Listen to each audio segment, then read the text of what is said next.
মুর্শিদাবাদের নিমতিতায় আবার বিস্ফোরণের ছক।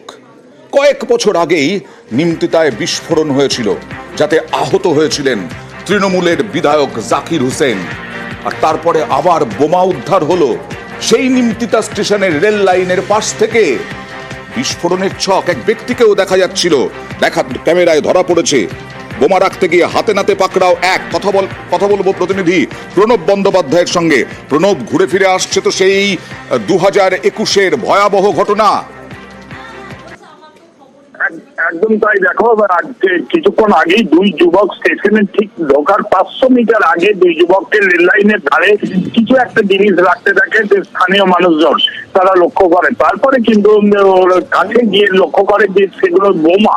তারপরে ওই ছেলেদেরকে ধরে ফেলে এবং তারা বোম দুটোর সঙ্গে সঙ্গে তারা তোলে এবং সুতি থানা পুলিশকে খবর দেয়। দুই যুবককে কিন্তু আটক করা হয়েছে এবং তাদেরকে জিজ্ঞাসাবাদ করা হচ্ছে কি কারণে তারা বোমা দুটো স্টেশনের রেল লাইনের এখানে রাখা হয়েছিল, কি কারণে এবং কাদের উদ্দেশ্যে, কি উদ্দেশ্য ছিল, নাশকতামূলক কোনো কার্যকলাপের জন্য রাখা হয়েছিল না কি কারণে।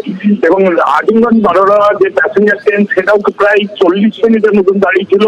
আরপিএফ এবং ডিআরপি ঘটনাস্থলে রয়েছে এবং পুরো ঘটনা কিন্তু তদন্ত করে দেখছে সুতি থানার পুলিশ। বেশ।